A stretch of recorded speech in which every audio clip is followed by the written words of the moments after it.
Atrioc for showing it to thousands of people. The people DMing me pictures of myself from that website. You all, if you are able to look at that, you are the problem. You see women as an object. It should not be part of my job to be harassed, to see pictures of me nude spread around. It should not be something that is found on the internet. It shouldn't be. That shouldn't be a part of my job. And the person that made that website, I'm going to sue you. I promise you. With every part of my soul, I'm going to sue you. ما تتخضش من الفيديو اللي انت لسه شايفه دلوقتي ده، الاكونت تمام وما اتسرقش ولا حاجه. خليني اقول لك ايه اللي حصل بالظبط. الفيديو ده انا عرضته لك ليه؟ الفيديو ده عرضته لك عشان اقول لك ان اي حد دلوقتي ممكن يقدر يلعب بالفيديوهات والصور بتاعه اي حد، خصوصا لو كان بنت. فانا النهارده جايب لك ويب سايت من خلاله هتقدر ان انت تقفل اي حاجه بتضر بيك او بحد من قرايبك او حد من اصدقائك.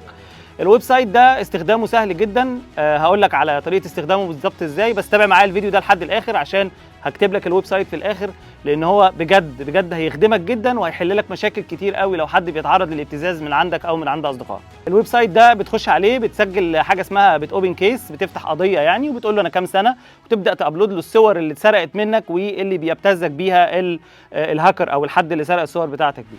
الويب سايت هو stopcii.org.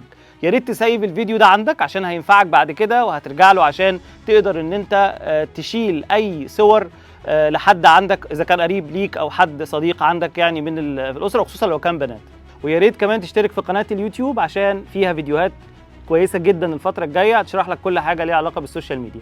انا احمد محمد. لو عجبك الفيديو ده يا ريت تعمل له سيف واعمل له شير عشان صحابك يستفادوا منه، وكمان يا ريت تعمل لي سبسكرايب في اليوتيوب تشانل سوشيال ميديا وزماندو عشان فيها فيديوهات جديده هتفيدك في السوشيال ميديا. شكرا ليكم.